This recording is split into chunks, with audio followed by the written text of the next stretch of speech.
Hello दोस्तों, मैं हूं करण स्वर्णकार और आपका हमारे channel aspire and achieve with Karan Swarnkar पे स्वागत है। तो आप लोगों को वीडियो के थंबनेल से पता चल गया होगा कि आज का वीडियो मैं पीएएसए का जो है कंप्लीट जॉइनिंग प्रोसेस के ऊपर बनाने वाला हूं। तो बहुत लोग सोचेंगे कि पीएएसए का ही क्यों मैंने चुना। तो जिन लोगों को नहीं पता मैं बता देता हूं कि मैं 2022 सीजीएल से by God's grace GST inspector selected हुआ हूं। लेकिन उससे पहले मैं अभी करेंटली 2019 सीएचएसएल से अभी एज अ पीए वर्किंग हूँ। तो इसलिए हमको पीएसए का जो कंप्लीट जॉइनिंग प्रोसेस का होता है वो पर्सनली आइडिया है, ठीक है। तो इसलिए मैं पीएसए कैंडिडेट्स जो लगभग 19-20 हज़ार कैंडिडेट्स है जो कि सीजीएल 2022 से सिलेक्ट हुए हैं, उनको एक अपना कंप्लीट ओवरव्यू मिल जाए कि उनका सिलेक्शन प्रोसीजर कैसा होने वाला है। उसके लिए मैं ये वीडियो बना रहा हूँ ताकि जब हमको 2019 सीएचएसएल का सिलेक्शन प्रोसीजर के बारे में कुछ नहीं पता था और बहुत दिक्कत हुआ था एज ए न्यू कैंडिडेट, तो वैसा उन कैंडिडेट्स को दिक्कत ना हो जो कि फर्स्ट टाइम ये पीएसए का एग्जाम क्लियर किए हैं, ठीक है।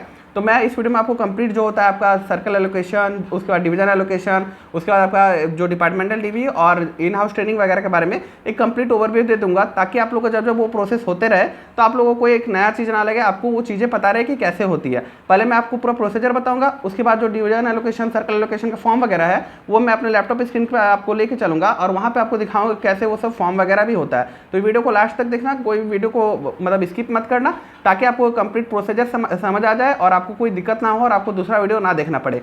और साथ ही मैं ये बता देता हूँ कि आपको कंप्लीट प्रोसीजर एक्सप्लेन करने के बाद मैं आपको अपने लैपटॉप स्क्रीन पे दिखा भी दूंगा कि वो सब आपका डिवीजन एलोकेशन, सर्कल एलोकेशन का फॉर्म वगैरह कैसे दिखता है, ठीक है। तो चलिए हम लोग वीडियो को शुरू करते हैं। अगर वीडियो अच्छा लगे तो वीडियो को लाइक करके हमारे चैनल को जरूर सब्सक्राइब करके रख लेना ऐसे ही और वीडियो के लिए। तो चलिए मैं अब आप लोगों को प्रोसीजर बताता हूँ।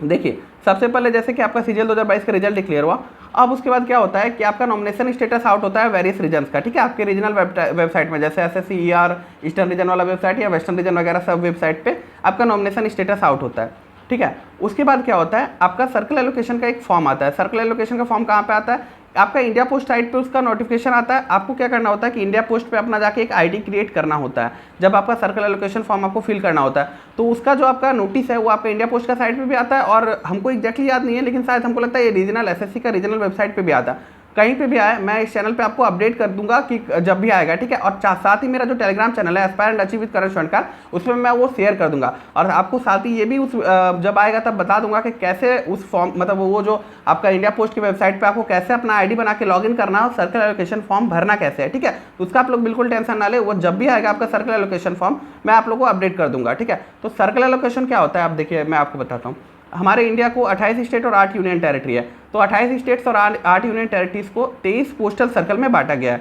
23 पोस्टल सर्कल आपका क्या क्या है वो सब मतलब जैसे कि आपका झारखंड सर्कल हो गया, वेस्ट बंगाल सर्कल हो गया और कहीं कहीं जो छोटे स्टेट्स वगैरह होते हैं उनको मतलब 2-3 स्टेट्स को मिला के भी एक सर्कल बना दिया जाता है, ठीक है। तो ऐसे आपका टोटल 23 पोस्टल सर्कल है। अब मान लीजिए आपको वो जैसे झारखंड सर्कल चाहिए तो आपको प्रेफरेंस देना होता है कि हमको झारखंड सर्कल चाहिए, उसके बाद second preference West Bengal circle, उसके बाद थर्ड प्रेफरेंस आपका बिहार सर्कल, जैसा आपका प्रेफरेंस ऑर्डर है उसके हिसाब से आपको अपना प्रेफरेंस देना होता है। और पीएएसए का जो सिलेक्शन मतलब आपका सर्कल एलोकेशन प्रोसीजर है उसमें साफ मेंशन किया हुआ रहता है एक चीज़ जो कि डिसएडवांटेजेस है आपका जो ओबीसी कैटेगरी या ईडब्ल्यूएस कैटेगरी से सिलेक्शन या SC/ST कैटेगरी से सिलेक्शन लेने वाले कैंडिडेट्स हैं कि उसमें लिखा हुआ रहता है कि मान लीजिए दो कोई बंदा है, मान लीजिए मैं एक सिनेरियो आप लोगों को बताता हूँ कि आपका मान लीजिए 285 कट ऑफ गया है ओबीसी के लिए और 290 कट ऑफ गया है आपका यूआर के लिए। आपको फैक्ट्स को नहीं देखना है, बस आपको मैं प्रोसीजर बताता हूँ क्या होता है।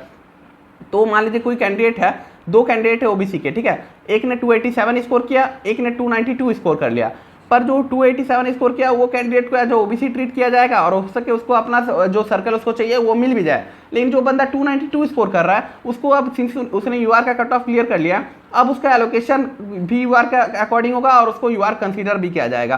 तो उसमें क्या हो जाता है कि वो फिर डिसएडवांटेजेस पोजीशन में पहुंच जाता है जबकि कम नंबर वाला बंदा अपना सर्कल ले लेता है लेकिन ज़्यादा नंबर वाला अपना सर्कल नहीं ले पाता। ये थोड़ा पीएएसए के केस में डिस्पैरिटी है, पर अब क्या कर सकते हैं, जो भी है मैंने आपको बता दिया कि ऐसे सर्कल एलोकेशन होता है। अब मान लीजिए आपको एक सर्कल मिल जाता है, जैसे कि आपको झारखंड सर्कल मिल गया, तो अब झारखंड सर्कल के अंदर वेरियस डिवीजन आते हैं, जैसे कि आपका हो गया धनबाद डिवीजन, आपका हो गया जमशेदपुर डिवीजन, आपका फिर COR। हाँ, अब बहुत बच्चे पूछते हैं कि हम लोग को PA मिलेगा कि ऐसे, ये कैसे मिलेगा, ये कैसे पता चलेगा। तो जब आपका सर्कल एलोकेशन हो गया, मान लीजिए धनबाद आपको झारखंड सर्कल मिल गया, ठीक है। तब आपका धनबाद डिवीजन हो गया, आपका क्या बोलते हैं उसके बाद आपका जमशेदपुर डिवीजन हो गया, रांची डिवीजन हो गया, ये सब अलग अलग डिवीजन बने हुए हैं। अब उसके साथ ही क्या होता है कि कुछ कुछ RMS है, RMS यानी रेलवे मेल सर्विस।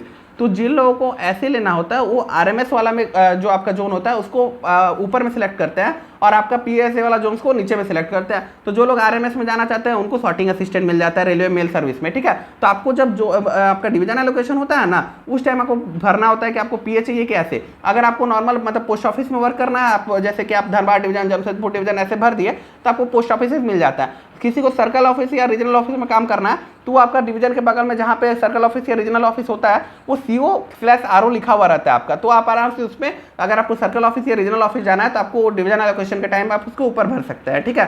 और अगर आपको ऐसे चाहिए तो RMS वाला यूनिट आपको भरना होता है, उसमें आपको लिखा हुआ रहता है बगल में RMS, ठीक है। तो उससे आप ऐसे बनना चाहते हो तो आप उसको सिलेक्ट करेंगे, ठीक है। ये होता है आपका जो डिवीजन एलोकेशन। अब आपको मान लीजिए कोई डिवीजन स्पेसिफिकली मिल गया और डिवीजन बहुत बड़े होते हैं, जैसे कि धनबाद डिवीजन है, धनबाद डिवीजन के अंदर धनबाद, बोकारो ये सब आ जाता है, ठीक है। तो वो आपका डिवीजन हो जाता है। अब उसके बाद आता है कि आपका जब आपको डिवीजन एलोकेट हो गया तो डिवीजन के तरफ से आपको क्या आता है कि एक डिपार्टमेंटल डीवी के लिए कॉल लेटर आता है। वो आपको कॉल के थ्रू भी आ सकता है, वो आपको ईमेल के थ्रू भी आ सकता है, ठीक है। डिवीजन टू डिवीजन वैरी करता है। बहुत जगह पे ऐसा होता है कि आपको जो डिपार्टमेंटल डीवी के लिए कॉल लेटर आता है, अब उसमें क्या क्या डॉक्यूमेंट चाहिए उससे रिलेटेड मैंने ऑलरेडी वीडियो अपलोड कर लिया है। अभी आपको शायद आई लिंक पे दिख रहा होगा और उसका डिस्क्रिप्शन में भी लिंक प्रोवाइड कर दूंगा, ठीक है। आप लोग देख सकते हो वीडियो में क्या क्या डॉक्यूमेंट्स चाहिए डिपार्टमेंटल डीवी के लिए, वो मैंने बता के रख दिया है, ठीक है।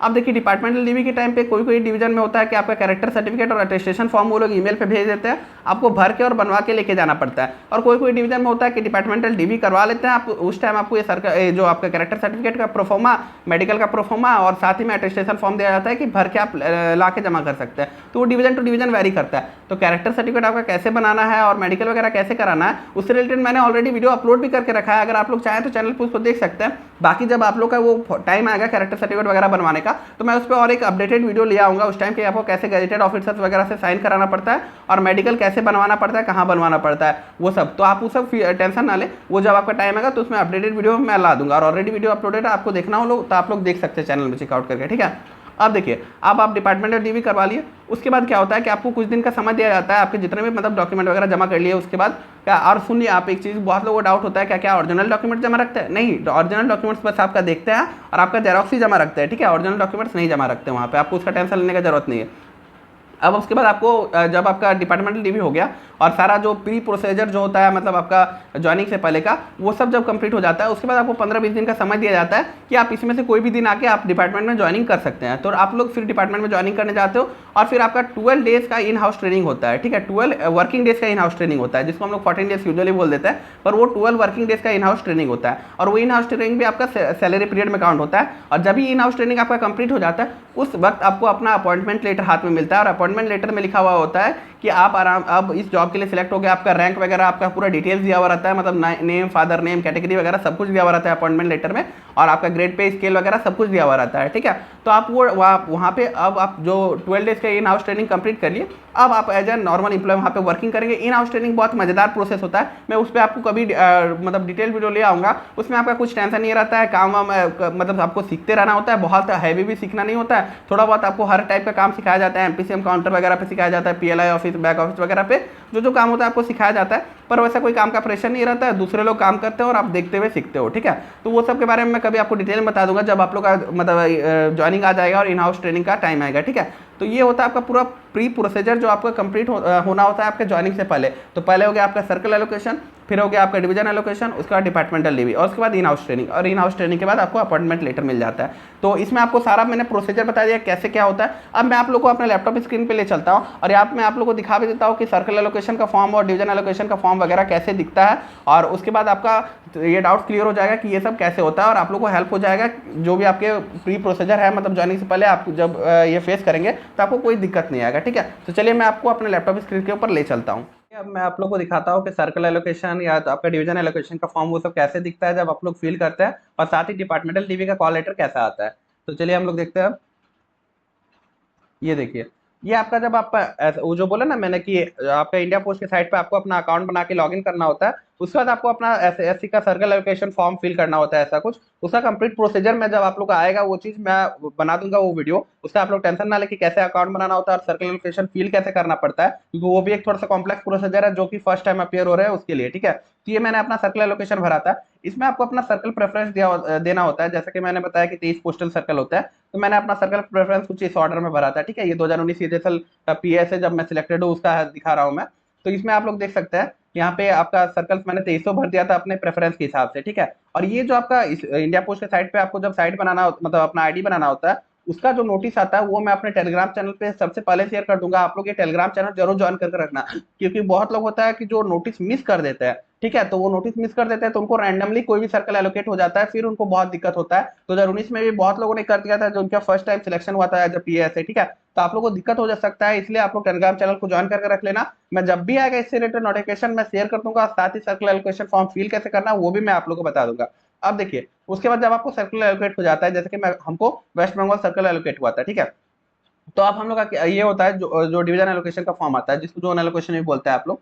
तो ये डिवीजन एलोकेशन आता है। ये डिवीजन एलोकेशन में भी आपका जो भी सर्कल के अंदर जितने भी डिवीजन आते हैं उसका आपका डिवीजन वाइज वैकेंसीज आपको शो किया जाता है। और उसके बाद आप अपने जो प्रेफरेंस के अकॉर्डिंग अपने डिवीजन भर सकते हैं। जितना भी डिवीजन आपको भरने का मन हो आप भर सकते हैं, वो आप फिल कर देंगे अपने ऑर्डर वाइज। उसके बाद क्या होता है कि आपको ये अपना पहले हम लोग को ईमेल और बाय पोस्ट हम लोग दोनों भेजे थे, लेकिन अब तो ईमेल से ही भेजने बोला जाता है, दोनों से भेजने नहीं बोला जाता है। तो जो भी इस बार नोटिस आएगा उसके हिसाब से आप लोग कीजिएगा। आपको ईमेल पे आता है ये जो आपका जब आपको सर्कल एलोकेट हो जाता है ना, उसके बाद आपके सर्कल की तरफ से आपको ईमेल आता है। इसलिए अपना ईमेल भाई आप लोग करेक्ट दे के रखे हो तो अच्छा बात है, क्योंकि ईमेल पे आपका ये जो आता है जोन एलोकेशन मतलब डिवीजन एलोकेशन वगैरह का इन्फॉर्मेशन आता है, ठीक है। उसके बाद जब डिवीजन एलोकेशन हो जाता है, आपको जो डिवीजन मिल जाता है उस डिवीजन की तरफ से आपको डिपार्टमेंटल डीबी के लिए ऐसा कुछ कॉल लेटर आता है। जैसे आप लोग देख सकते हैं to Shri Karan Kumar Swarnkar son of Dilip Swarnkar ऐसे करके आता है, ठीक है। उसमें आपको लिस्ट ऑफ डॉक्यूमेंट्स वगैरह दिए रहता है कि क्या क्या आपको डॉक्यूमेंट्स लेके जाने हैं, वहाँ पे वो दिया हुआ रहता है। जब आप डिपार्टमेंटल डीबी के लिए चल जाते हैं उसके बाद आपका मेडिकल कैरेक्टर सर्टिफिकेट और अटेस्टेशन फॉर्म वगैरह होता है। जैसे मेरे डिवीजन में अटेस्टेशन फॉर्म और मेडिकल वगैरह का प्रोफार्मा और कैरेक्टर सर्टिफिकेट का प्रोफार्मा मेरे डिपार्टमेंटल डीबी के बाद दिया गया था। कुछ कुछ डिवीजन में आपकी ईमेल में आपका वो अटेस्टेशन फॉर्म और कैरेक्टर सर्टिफिकेट वगैरह का प्रोफार्मा पहले से अटेस्टेड होता है, अटैच्ड होता है, तो आपको वो चीज भी करवा के पहले लेके जाना होता है, ठीक है। तो उसका कोई टेंशन का बात नहीं, जब भी आप लोग आएगा मैं आप लोगों को गाइड कर दूंगा, उसका कोई दिक्कत का बात नहीं। ये सब फर्स्ट टाइम जो करते हैं उनको सही में दिक्कत बुझाता है, हमको भी बुझाता है फर्स्ट टाइम, लेकिन आप लोगों को कोई दिक्कत नहीं होगा अगर आप लोग चैनल से जुड़े हुए रहते हैं, हम आप लोग को हेल्प कर देंगे, ठीक है। तो जब ये सब प्रोसीजर आप लोग कंप्लीट कर लेते हैं और आपके सारे डॉक्यूमेंट्स अच्छे से जमा हो जाता है, तो 15-20 दिन बाद आपको फिर अपना ज्वाइनिंग कर लेना होता है और इन हाउस ट्रेनिंग के बाद आज आप एज ए नॉर्मल इंप्लॉय काम करते हैं, ठीक है। तो ये सारा आपका जो प्री प्रोसीजर हुआ ज्वाइनिंग का वो मैंने आप लोग को ऐसे बता दिया है, ठीक है।